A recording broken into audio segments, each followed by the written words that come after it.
Bom dia, eu sou o Bruno e junto com o meu colega o Marco do Nascimento, nós vamos falar um pouco sobre a comunicação e a comunicação nas empresas, né?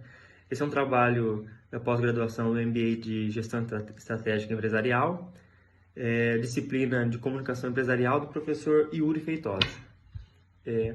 Então, sobre a comunicação, ela é um dispositivo que possibilita e possibilitou ao longo dos anos que as pessoas se relacionem, se alterando de acordo com a realidade de cada época e também as suas necessidades.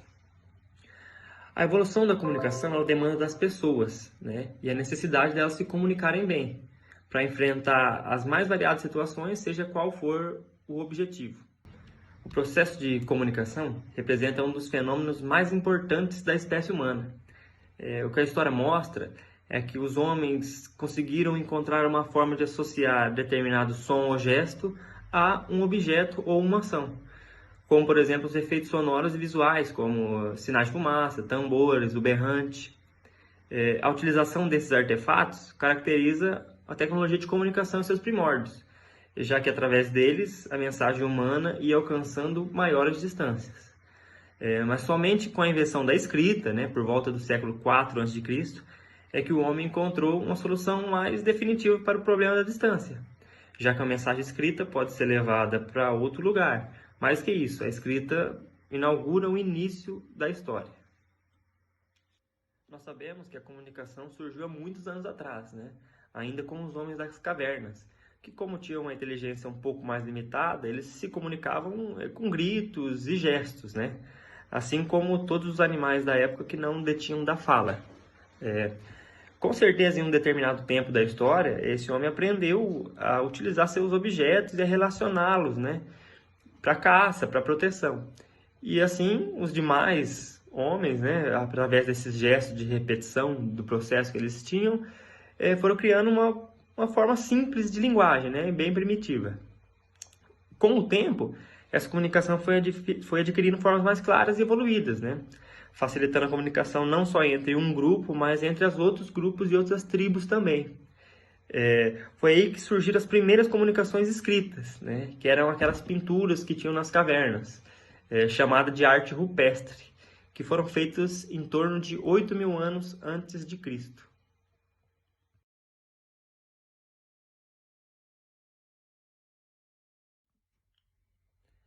Os elementos do processo de comunicação. Os elementos do processo são o emissor, o receptor, a mensagem, o canal, o contexto e o código. Além do ruído e do feedback, que também são muito importantes para a gente entender o processo de comunicação. O emissor ele é o responsável por elaborar o texto. O emissor é quem comunica, quem solicita, quem expressa um sentimento, um desejo, uma opinião. Enfim, é quem produz a mensagem, que pode ser escrita, falada, verbal ou não verbal. O receptor é aquele quem a mensagem foi endereçada. Se tem alguém que envia a mensagem, é preciso que alguém receba, né? Esse é o destinatário ou receptor. A mensagem é o que está sendo enviado ou recebido. Essa mensagem consiste no próprio texto, que foi escrito ou não, mas que sempre foi transmitido.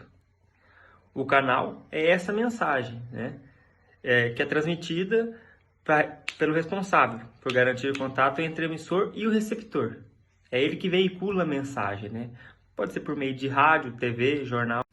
O contexto está relacionado ao que há na mensagem, né? O assunto que está sendo enviado, ou tudo aquilo que está relacionado a ela.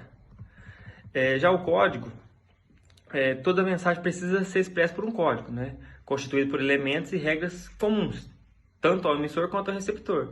O código usado para fazer essa apresentação, por exemplo, é a língua portuguesa. Quando falamos ou escrevemos, usamos o código verbal. Além desses elementos, temos também o ruído, né? Que são problemas relacionados à transmissão das mensagens. Eles podem ser entendidos como efeitos indesejados, né? Percebidos no processo de comunicação, podem provocar erros nas mensagens e mal-entendidos, que na maioria das vezes prejudicam o bom andamento da comunicação, pessoal ou no trabalho. E por último, o feedback, que é o retorno dessas informações, né? Um dos principais empecilhos para a comunicação é a falta do retorno da mensagem enviada. Sem um feedback adequado, não há comunicação, apenas um comunicado.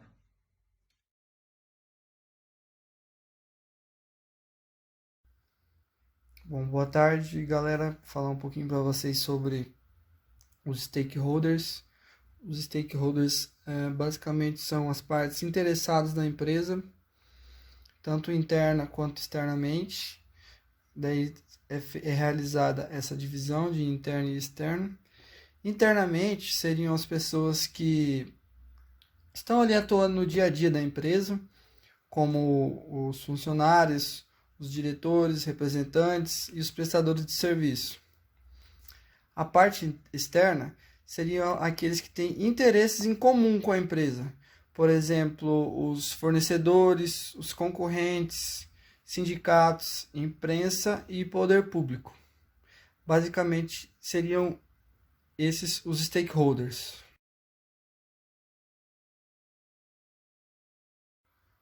Ressaltar aqui também uma parte interessante da nossa matéria de comunicação empresarial, né? Nós destacamos aqui a parte do endomarketing, que seriam ações simples para o funcionário conseguir perceber melhor a empresa que ele trabalha, que seria comunicar os valores da empresa, a missão, a visão,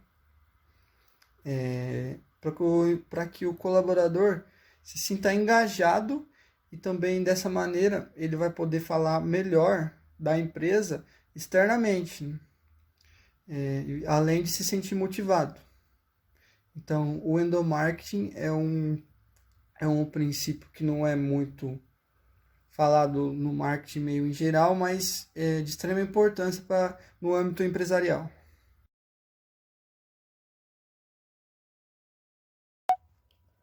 Bom, galera, agora finalizando, falar um pouquinho sobre os 4 P's do marketing, né? Que antes eram a praça, o preço, o produto e a promoção. É, eles, eles sumiram? Não, eles não sumiram. Eles foram substituídos, né? Na verdade, isso é um conceito novo, substituído pelos 4 Cs, né? Na parte da praça, que seria por exemplo, uma loja que tem seu espaço físico com a sua secretária, etc. Isso foi substituído pela conveniência. Conveniência no sentido, não no sentido de conveniência propriamente dita, seria aonde convém melhor, né? Hoje em dia a gente está vendo que está muito forte essa parte da promoção digital, né? Então seria na parte do espaço físico. Esse conceito ele foi mudado devido à internet, mídias sociais. Então hoje em dia é possível criar um produto e você não precisa mais ter aquele espaço físico, aquele ponto, né? A parte do preço, ele tem agora um conceito mais abrangente que foi substituído por custos, né? A parte de custos seria aquele acompanhamento, seria a parte de controladoria, que hoje em dia agora as pessoas possuem maior atenção para isso, que antes não tinham tanto, né? Que era só aquele preço, aquilo até o final. Na parte do produto, Kotler fala que foi substituído o P de produto por co-creation, que seriam as demandas do cliente. Hoje em dia não é só criar aquele produto. Em seguida, são criados, através desse produto, vem outras demandas e o mercado vai se fortalecendo com isso. E na parte de promoção, foi mudado para conversation, que daí seria mais no âmbito da nossa matéria. Seria comunicação, conversação, seria entre as mídias, seriam criação de conteúdos novos. Basicamente isso. Seria o P de promoção, aquela promoção apenas vou promover meu produto, vou divulgar na TV, na internet, só não. Hoje em dia isso foi substituído pelo conceito de criar valor para o cliente. Basicamente foi isso que nosso grupo entendeu, eu e o Bruno, sobre a parte dos 4 Cs do marketing. E aproveitando para encerrar, agradecemos a atenção e esperamos que a gente tenha sido claro no que a gente quis propor para vocês. Uma boa tarde, uma boa noite, um bom dia e etc.